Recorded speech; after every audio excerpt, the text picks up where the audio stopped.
नमस्कार दोस्तों।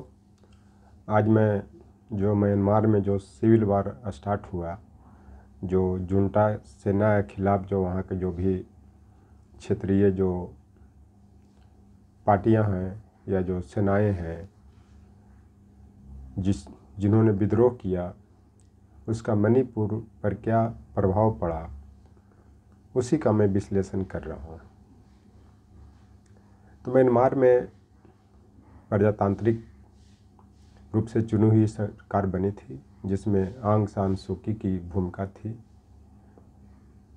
उनको नोबेल प्राइज़ भी दिया गया है शांति के लिए। लेकिन वहाँ पे जो सेना ने इतना उत्पात मचाया, और ख़ास करके बुद्धिस्ट लोगों के साथ, कि अंततः वहाँ पे विद्रोह हो गया, जिसका प्रभाव मणिपुर भी पड़ा। चूँकि म्यांमार और भारतीय सीमा मणिपुर के बीच 16 किलोमीटर भारत में और 16 किलोमीटर अंदर म्यांमार में आने जाने की परमिशन है बिना परमिट के, जो बहुत ही गलत है। इसके लिए पासपोर्ट की ज़रूरत होनी चाहिए दोनों देशों के नागरिकों के लिए, तभी एंट्री हो।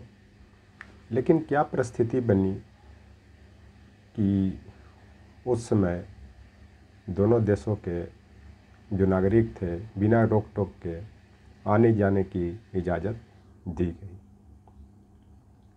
क्योंकि ऐसा माना जाता है कि कुकी का जो संबंध है म्यांमार के लोगों से है और सब उन लोग का आपसी रिश्ता है, इसलिए परमिशन दिया गया। लेकिन यह आज़ादी का समय नहीं है, क्योंकि 1947 से लेकर के 2024 तक बहुत सी परिदृश्य और परिस्थितियां बदल चुकी है। उसका कारण था कि आज़ादी के टाइम में जो नेताओं ने अपनी जो त्याग किया, सैक्रिफाइस किया, उनमें एक मानवता था, अपने लोगों के प्रति सिंपैथी थी। उस हिसाब से मणिपुर और म्यांमार के बीच में संबंध स्थापित किए गए। आज भी भारत के परिदृश्य में ही देख लीजिए कि उस समय अपने लोगों के प्रति कितने आत्मीयता था, चाहे जवाहरलाल नेहरू हो, चाहे लाल बहादुर शास्त्री हो, चाहे बाबा साहब अम्बेडकर हो, चाहे जो भी इस तरह के जो लीडर हुए, उनको सिर्फ भारतीय नज़र आते थे। उनको ये लगता था कि आज़ादी बहुत मुश्किल से मिली है, क्योंकि ब्रिटिशर्स लगभग 150 से 200 वर्षों से भारत पर अपना गुलामी की जंजीर थोपे हुए था।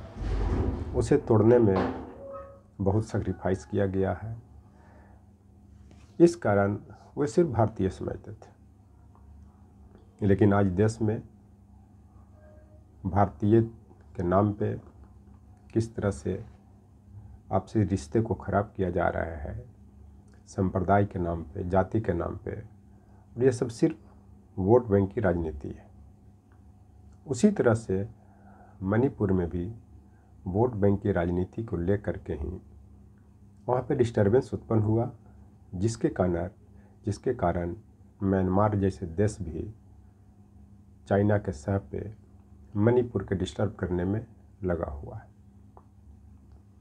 अगर 2015 ईस्वी में वो जो इनर लाइन परमिट से संबंधित मणिपुर में कानून नहीं बनाया जाता, जिसके परिणाम स्वरूप विरोध कर रहे मणिपुर के निवासियों को पुलिस द्वारा गोलियां चलाकर मार दिया गया, जिसमें 4 लोग थे। जिसके बाद वहाँ के लोगों ने उनके शव को 632 दिनों तक रख करके विरोध प्रदर्शन करते रहे, जो एक भारतीय इतिहास का एक बहुत दुर्भाग्यपूर्ण घटना है। और मैं समझता हूँ कि किसी के डेड बॉडी को इतने लंबे समय तक नहीं रखा गया होगा विरोध प्रदर्शन के लिए। उसके बाद जो मतई समुदाय को एसटी का दर्जा दिया गया, जिसके उपरांत स्रोत नागा कुकी ने बहुत बड़े पैमाने पर आंदोलन किया और यह आंदोलन हिंसक रूप ले लिया और हिंसक रूप के परिणाम स्वरूप वहाँ की महिलाएं भी मतई कुकी नागा के प्रतिद्वंद्विता में सुरक्षित नहीं रह पाई। जबकि भारत सरकार बेटी बचाओ बेटी पढ़ाओ की नारा देती है, महिला सशक्तिकरण की बात करती है, पार्लियामेंट में महिलाओं के आरक्षण के लिए 1/3 स्थान को सुरक्षित रखा गया। तो ये सब जो कानून है एक तरह से ये सिर्फ दिखावे के लिए, चूँकि भारत में बहुत सा कानून बने, आप निर्भया कांड के बाद देख लीजिए, कानून भी बने, उनके उसके बाद बहुत सा प्रोविज़न भी किया गया। ऐसा माना जाने लगा कि अब भारत में कोई भी ऐसी महिला के खिलाफ न दुष्कर्म की घटना घटेगी न महिलाओं की हत्या होगी। लेकिन कुछ दिन पहले 9 अगस्त को कलकत्ता के आरजी कर अस्पताल में दुष्कर्म के उपरांत जो प्रशिक्षु महिला की हत्या कर दी गई, ये बहुत दुख की बात है।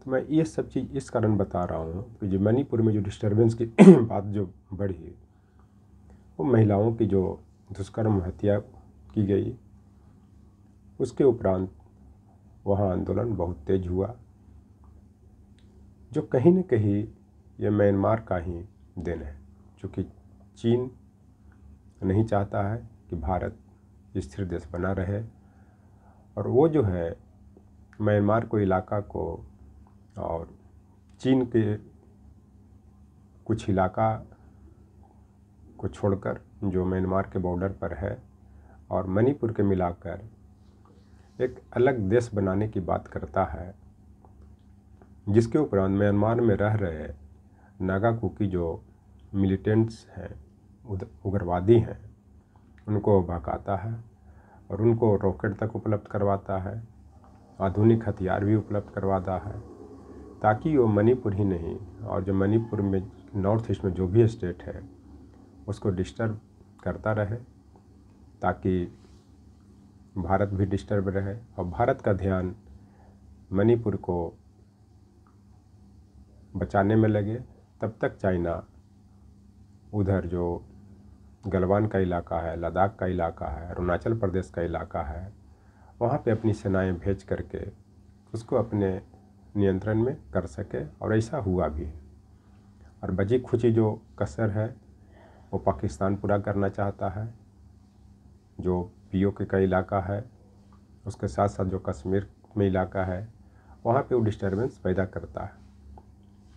विशेष करके जब 5 अगस्त 2019 में अनुच्छेद 370 और 35 से हटाया गया, उसके बाद चीन और पाकिस्तान बौखलाया हुआ है। इसलिए म्यांमार में जो सिविल वार जो चल रहा है और लगभग उसको म्यांमार को भी टूटने की अंदेशा व्यक्त की जा रही है, क्योंकि जुंटा जो वहाँ का जो सेना है उससे वह देश संभल नहीं रहा है। अराकान आर्मी और चीन आर्मी जो वहाँ के क्षेत्रीय संगठन है वो बड़े पैमाने पर विद्रोह कर रहे हैं और वो यही चाहते हैं कि जो मणिपुर का जो इलाका है और जो म्यांमार का कुछ इलाका है उसको चीनलैंड के नाम से एक नया देश बनाया जाए और वहाँ पे स्वतंत्र राज कर सके। लेकिन मैं आपको बता देना चाहता हूँ और ख़ास करके चाइना के शी जिनपिंग को कि ये तुम्हारा सपना पूरा नहीं होगा, तुम्हारे सपने चकनाचूर हो जाएंगे और आज न कल कोई भारत में ऐसा लीडर उत्पन्न होगा या वो जन्म ले चुका है जो अक्साई चीन म्यांमार का जो 16 किलोमीटर जो इलाका है या जो पीओके है वो सब भारत में मिलेगा और कोई न कोई मिलाने वाला जन्म ले लिया है। और एक तरह से उसको कृष्ण कह सकते हैं या राम कह सकते हैं या उसको अकबर कह सकते हैं या अशोक कह सकते हैं कि जिसका जो सीमा था अफ़गानिस्तान तक मिलता था। इधर को जो भी भारतीय उपमहाद्वीप के जो देश थे वो सब भारत का इलाका था। तो मैं एक तरह से चेतावनी भी दे रहा हूँ और भारत सरकार को आगाह भी कर रहा हूँ कि देश की राष्ट्रीय एकता अखंडता को सुरक्षित रखें और जो मणिपुर में जो घटना है उसको कंट्रोल करने का प्रयास करें और जो लद्दाख, डोकलाम, गलवान और जो 10 पेट्रोलिंग पॉइंट है, लगभग वो 10 से 15 पेट्रोलिंग पॉइंट जहाँ तक भारतीय सेना अपना पेट्रोलिंग करना बंद कर दिया है, उस पर फिर भारतीय सेना को पेट्रोलिंग करने की इजाज़त दी जाए, चाहे इसके लिए कुछ भी किया जाए। क्योंकि मातृभूमि जो है माँ के समान होती है, माँ का जो आंचल है वही भारतीय सीमा होता है। हम भारत माँ का आंचल, वो चाहे चाइना के सीमा से लग रहा हो, चाहे पाकिस्तान के सीमा से लग रहा हो, चाहे वो म्यांमार के सीमा से लग रहा हो, वो पुनः लेने की ज़रूरत है, चाहे इसके लिए कुछ भी करना पड़े। थैंक्स।